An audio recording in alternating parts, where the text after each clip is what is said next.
ऐसे ही एक बार हमारे हृदय सम्राट सद्गुरुदाता दीनदयाल जी सभी गुरुमुखों के अंतर और बाहर रोम रोम में बसने वाले श्री पंचम पातशाही गुरु महाराज जी संत दाम चक पर अपने पावन मुखारविंद से ये श्री वचन फरमाए कि जब से ईश्वर ने यह सृष्टि रची है तब से इसे दो भागों में बांट दिया है।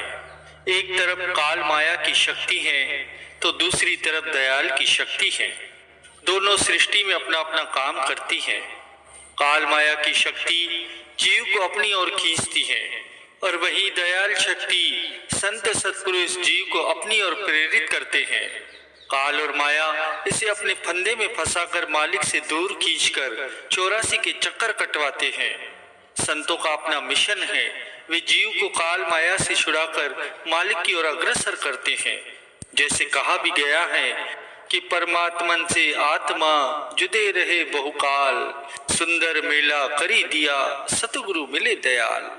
यह जीव जब तक ईश्वर से दूर रहता है, माया के बंधन में रहता है, तब तक इसका ईश्वर से मिलना कठिन हो जाता है। दूसरी ओर महापुरुष वक्त वक्त पर आकर ऐसे समागम रचाकर जीव को काल माया के बंधन से छुड़ाते हैं। मंदिरों का निर्माण इसीलिए करवाते हैं ताकि जीव की सुरती जो माया की ओर है वह वहां से हट सके। आम दुनियादार लोग इसी में ही गलतान रहना। गुरु को वीडियो लाइक करना, सब्सक्राइब करना प्लीज। बहुत मेहनत से मैं आपके लिए वीडियो लेके आता हूँ। वीडियो लाइक कर देना, सब्सक्राइब कर देना, कमेंट में लिख देना जय श्री दयाल। चाहते हैं वे इससे बाहर नहीं निकल सकते। जिन जीवों के पिछले पुण्य संस्कार होते हैं वे महापुरुषों की शरण में आकर धीरे धीरे भक्ति की ओर प्रवृत्त होते जाते हैं। ऐसे ही संस्कारी जीवों के ख्याल पुख्ता हो जाते हैं। जिनके ख्यालों में दृढ़ता और परिपक्वता आ जाती है उन्हें कोई भी ठेस नहीं पहुंचा सकता। अन्य जब तक नियम और साधन भक्ति की पहली मंजिल है। मनुष्य जन्म ही आखिरी स्टेज है। यह मालिक तक पहुंचने की सीढ़ी है। इसमें ऐसा संयोग बन गया है कि इसे संत महापुरुषों की चरण शरण प्राप्त हो गई है। भक्ति के नियम मिल गए हैं। इनको अपने जीवन में धारण कर जीव अपने जीवन को सफल बनाकर मालिक की प्रसन्नता को प्राप्त कर लेता है।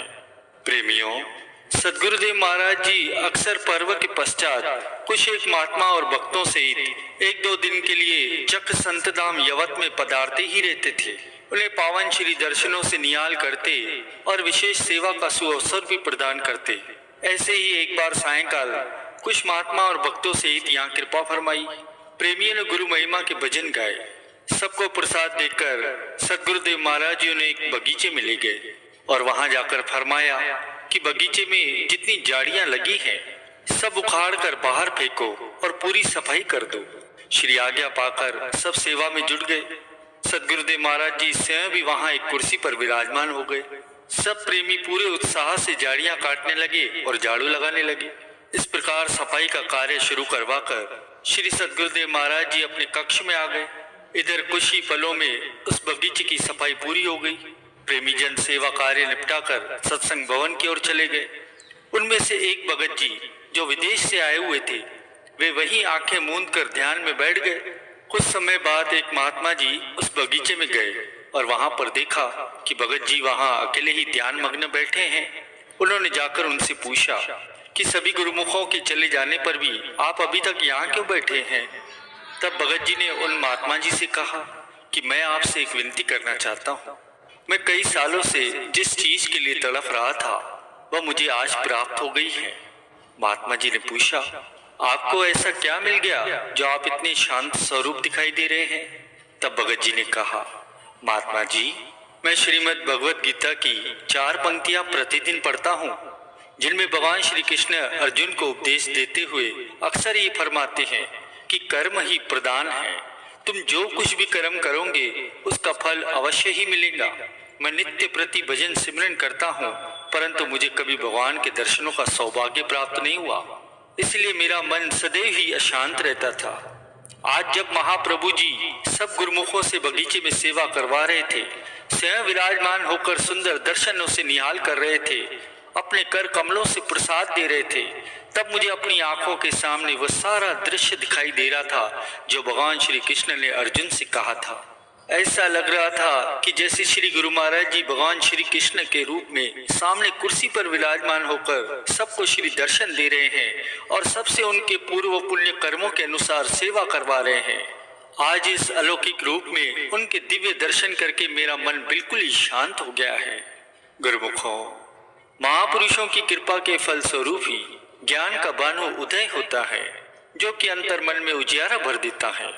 सदगुरुदेव महाराज जी जब भी वहां कृपा फरमाते तो शरणागत गुरुमुखों को श्री दर्शनों से सेवा और सत्संग की अनमोल निधि प्रदान कर उन्हें खुशहाल कर देते। एक बार जब श्री सदगुरुदेव महाराज जी विराजमान थे तो एक महात्मा जी ने सत्संग में भगवान श्री कृष्ण की प्रेम लीलाओं में से एक छोटी सी कथा सुनाई कि एक बार देवर्षि नारद जी भूलोक पर विचरण करते हुए वृंदावन की गलियों में जा पहुंचे। वहां क्या देखा कि एक गोपी ध्यान मग्न होकर बैठी हैं। उन्हें ये देखकर बड़ा आश्चर्य हुआ। उन्होंने गोपियों को कृष्ण प्रेम में डूबे हुए सदैव उनके पीछे भागते हुए देखा था। वे विचार करने लगे कि गोपियां जो हर पल हर क्षण प्रभु प्रेम में ही निमग्न रहती थी, जिन्हें प्रेम की परिभाषा के अतिरिक्त कुछ भी ज्ञान नहीं था, वे भजन में लीन कैसे हो सकती हैं। उन्होंने उत्सुकतावश उस गोपी से जाकर पूछ ही लिया कि आप अपना दीवानापन छोड़कर भजन ध्यान में चित्त को कैसे जोड़कर बैठी हैं।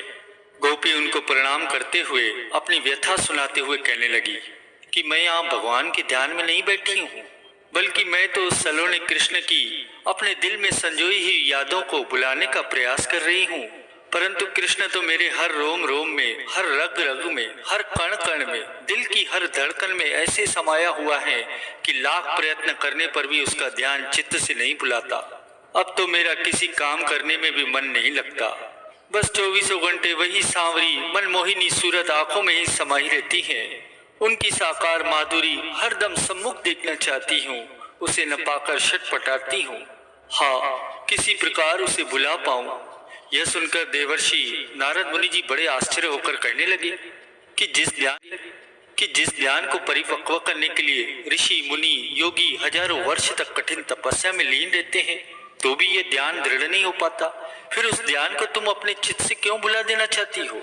तब गोपी ने एक ठंडी सांस भरते हुए कहा कि यह हृदय मंदिर भगवान श्री कृष्ण का बन चुका है। इसमें उनका ध्यान इस तरह से परिपक्व हो चुका है कि वह हृदय से विलग ही नहीं हो सकता। मधुसूदन के अलावा कुछ भी नहीं पाता, मैं क्या करूं। अब सत्संग के बीच में ही श्री महाप्रभु जी मौज में आकर फरमाने लगे कि हर गुरुमुख प्रेमी के हृदय में अपने इष्ट देव का ध्यान इस प्रकार पुख्ता होना चाहिए कि प्रत्येक परिस्थिति में वह ध्यान अड़िग रहे। जब एक बार मन मंदिर में इष्ट देव अपने प्राणाधार की छवि का ध्यान एकाग्र हो जाए, वे हृदय में विराजमान हो जाए, तो फिर कभी वह स्थान रिक्त न हो। आप सबको भी उस गोपी की तरह ही इस ध्यान को दृढ़ता से अपने हृदय में बसाना है, ताकि अपने प्रियतम के अलावा कोई और ख्याल दिल में प्रवेश ही न कर पाए। दिल का हुजरा जो मालिक के लिए नित्य साफ करते हैं, कुल मालिक भी उन्हीं के दिल में सदा निवास करते हैं। गुरु को वीडियो लाइक करना, सब्सक्राइब करना प्लीज़।